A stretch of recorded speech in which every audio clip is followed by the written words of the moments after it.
Le Premier ministre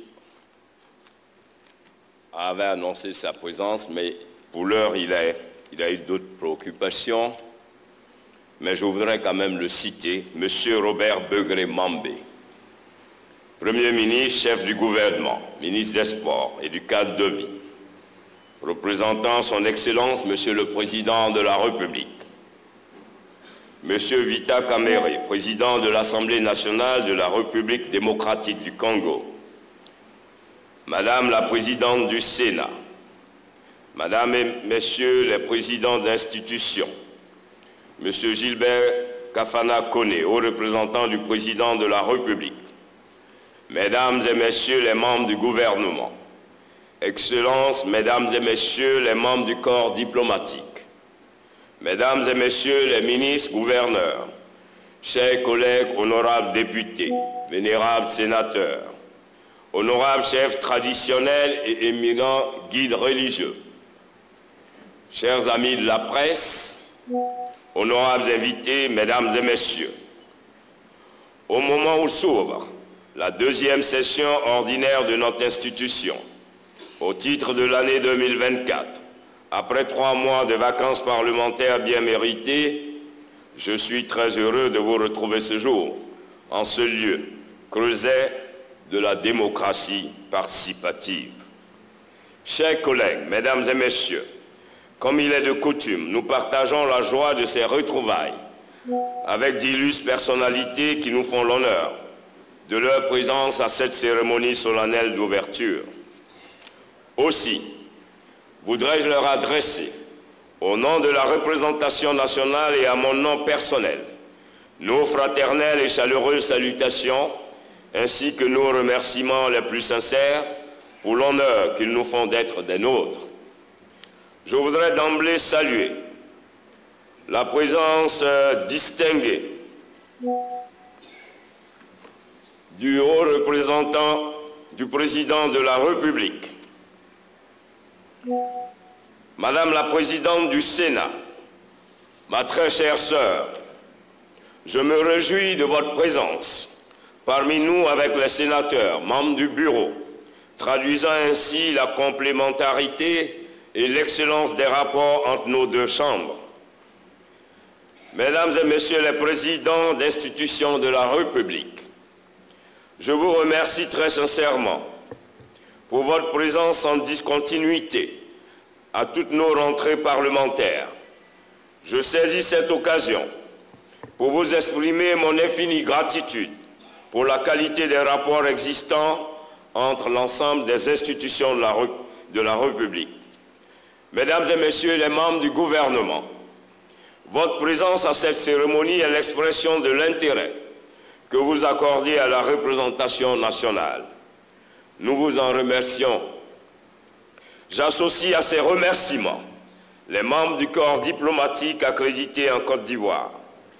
Excellences, Mesdames et Messieurs les ambassadeurs, les membres du corps diplomatique et représentants d'organisations internationales, je voudrais, au nom de l'Assemblée nationale et à mon nom propre, vous exprimer notre gratitude pour votre engagement en faveur du raffermissement des excellentes relations d'amitié et de coopération que la Côte d'Ivoire entretient avec vos pays et vos organisations respectives.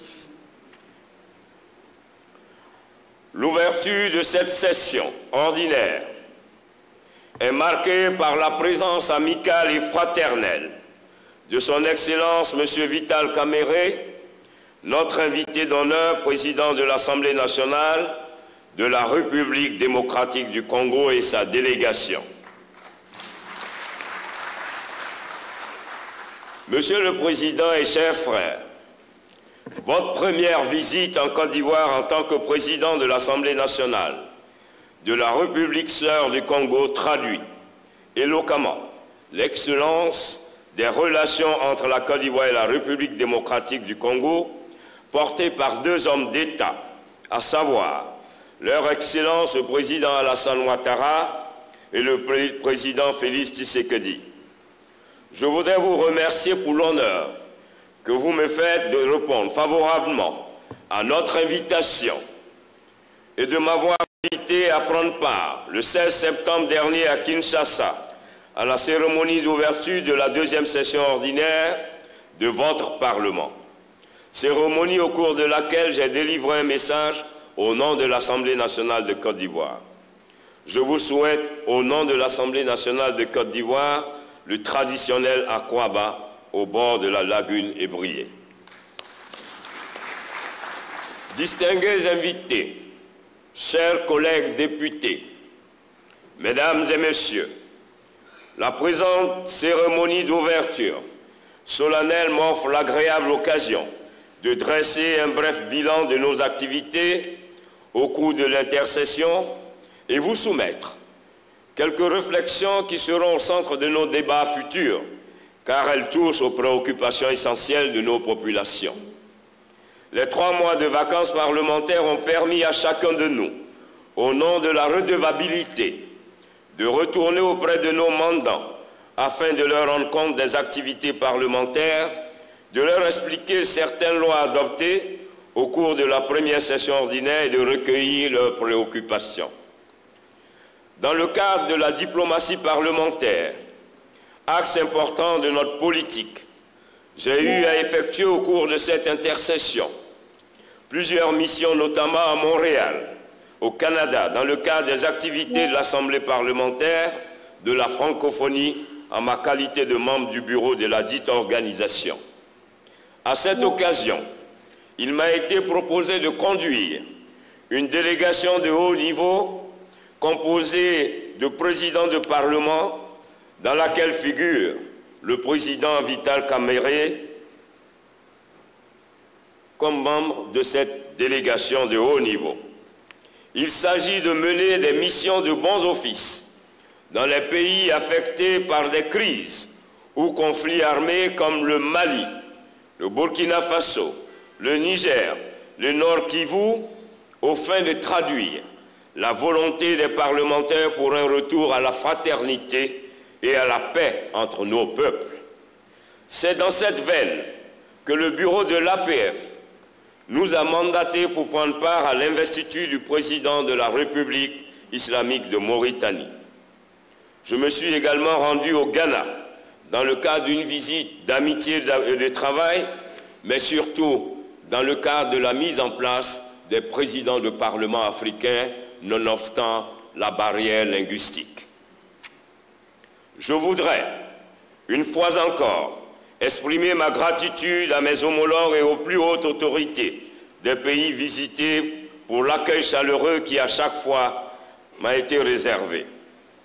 Aussi, certains députés ont, au cours de cette intercession, été mis en mission pour représenter notre institution dans des réunions interparlementaires tenues aussi bien à l'étranger qu'au niveau national.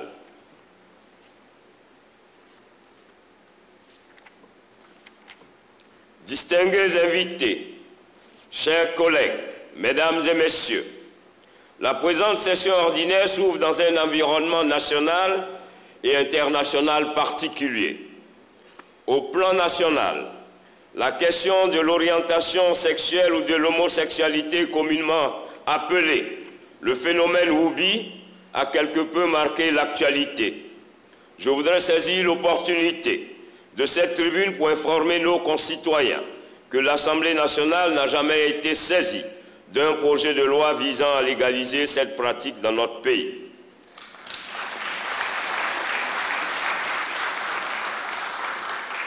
Aussi, du 26 juillet au 11 août 2024, nous avons soutenu nos athlètes qui ont représenté la Côte d'Ivoire aux Jeux olympiques de Paris. Je voudrais féliciter nos valeureux athlètes qui ont défendu avec abnégation les couleurs du drapeau national de notre pays.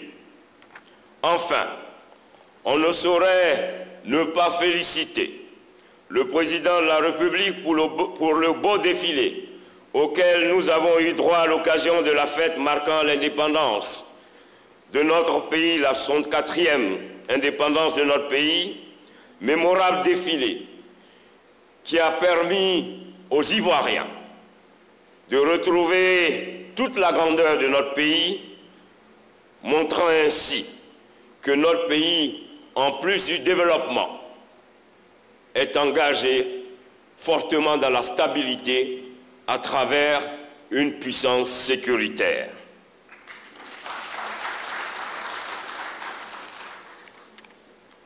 Au plan international, on assiste à l'apparition en RDC et dans d'autres États, la maladie Mpox ou variole du singe. Dans plusieurs États, et 32 cas ont été confirmés en Côte d'Ivoire. Nos États ont fait preuve donc de résilience et la Côte d'Ivoire a su apporter la riposte. Et je voudrais assurer la République sœur du Congo que la Côte d'Ivoire sera à ses côtés pour que dans la mutualisation de nos forces, nous puissions apporter la riposte à cette maladie Mpox qui vient à nouveau endeuiller notre Afrique. Aussi voudrais-je indiquer que nous assistions à l'escalade de la guerre, alors que depuis un an, le monde entier assiste, impuissant, à la guerre israélo-palestinienne. Voilà qu'une nouvelle guerre vient s'ajouter à la guerre russo-ukrainienne. Cette nouvelle guerre, c'est celle de l'Israël contre le Liban. Mais à ces guerres, comme l'a dit le président de la République du Congo, il y a aussi cette situation du Nord Kivu.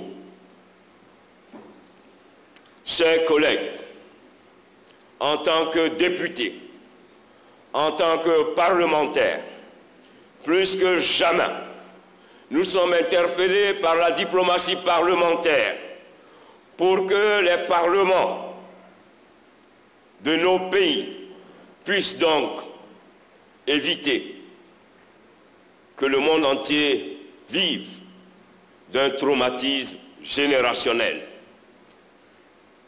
Pour éviter que nous allions de guerre en guerre, il est plus que jamais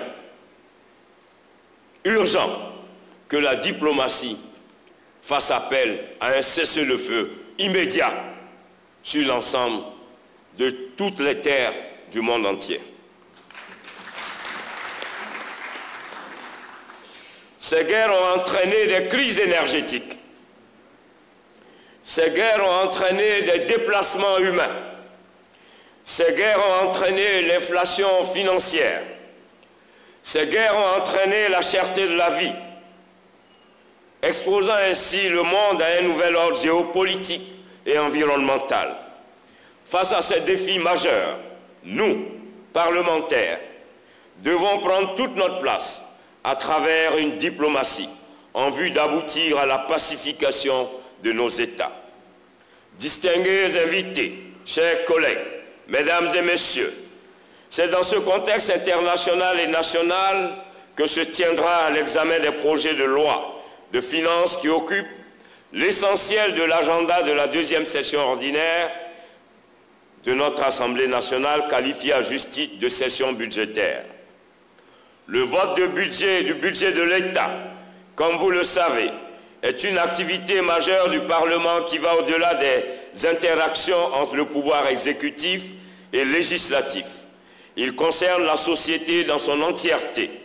Il s'agit de l'une des principales missions des parlementaires qui contribuent à garantir aussi bien la transparence dans la gestion des deniers publics que la légitimité et la responsabilité de l'action publique.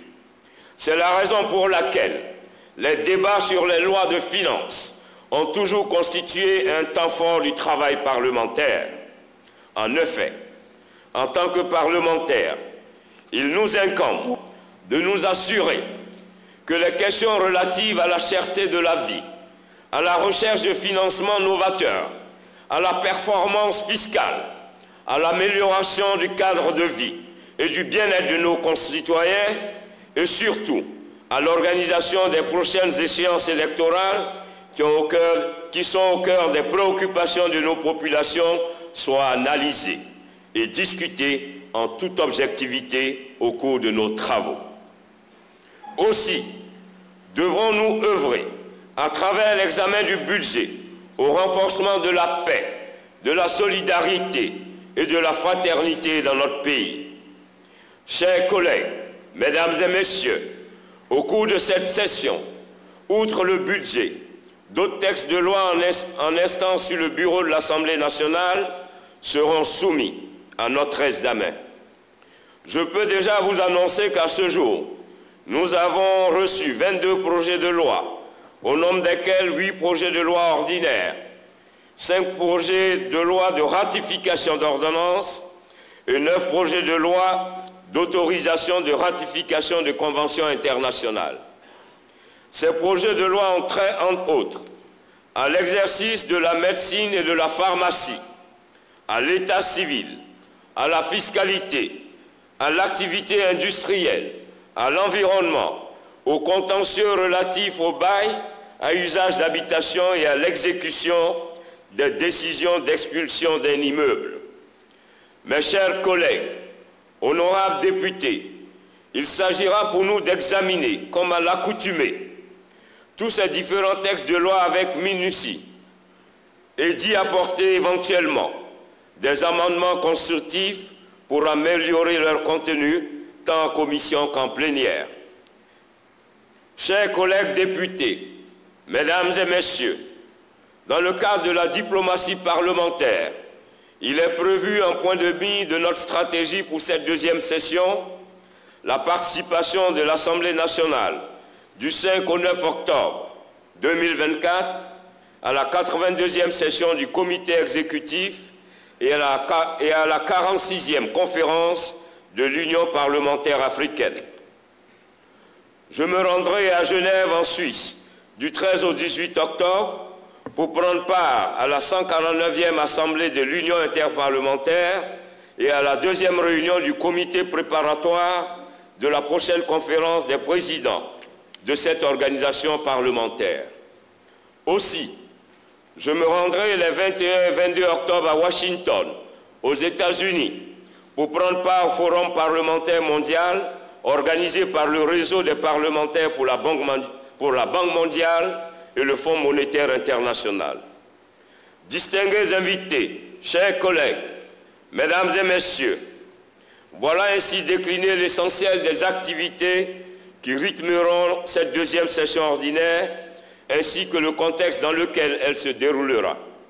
Pour mener à bien cette session, je voudrais inviter mes pairs députés au renforcement de notre famille parlementaire, à avoir des débats constructifs et à contribuer au renforcement de la cohésion. Aussi voudrais-je en appeler au sens de la responsabilité de chacun, afin de prendre toutes les dispositions utiles pour participer activement aux travaux parlementaires en général et en particulier à ceux de la Commission des affaires économiques et financières lors de l'analyse de la loi de règlement, de la loi de finances initiale et de la loi de finances rectificative, tant en commission qu'en plénière. Je reste persuadé que votre assiduité et la pertinence de vos arguments et amendements dans l'exécution de cette tâche ardue d'examen de la loi des finances qui allie technicité et endurance nous permettront d'obtenir un budget qui répond aux aspirations légitimes des Ivoiriens. Excellences, mesdames et messieurs les présidents d'institutions, Excellences, mesdames et messieurs, distingués invités, chers collègues, notre pays est à 1 an des 2 scrutins majeurs, l'élection du président de la République et de celle des députés. Pour ces élections, la Commission électorale indépendante va lancer le processus de révision de la liste électorale. Je tiens à souligner l'importance de ce processus qui permettra, in fine, à chaque citoyen, sans distinction, de faire entendre sa voix et de participer à la construction de notre destin commun. Dans le cadre de cette opération, j'en appelle à l'apaisement, tout en demandant à chacune et à chacun d'entre nous de privilégier le dialogue et le consensus afin de préserver ce que nous avons de plus cher, notre patrie, la Côte d'Ivoire. C'est sur ces mots que je voudrais clore mon propos en remerciant l'ensemble des personnalités qui nous font toujours l'honneur de répondre favorablement à notre invitation. Je voudrais particulièrement remercier notre invité d'honneur, mon frère Vital Kamerhe, président de l'Assemblée nationale de la République démocratique du Congo, pour sa présence ici, avec nous, qui vient donc donner un cachet spécial à cette cérémonie. Je voudrais remercier les députés qui l'accompagnent dans sa délégation. Chers collègues, distingués invités, je voudrais sur ce vous dire merci. L'Assemblée nationale vous dit merci. Merci pour votre attention, merci pour votre présence. Vive la Côte d'Ivoire, vive la vraie fraternité, vive la fraternité agissante de notre Assemblée. Je vous remercie.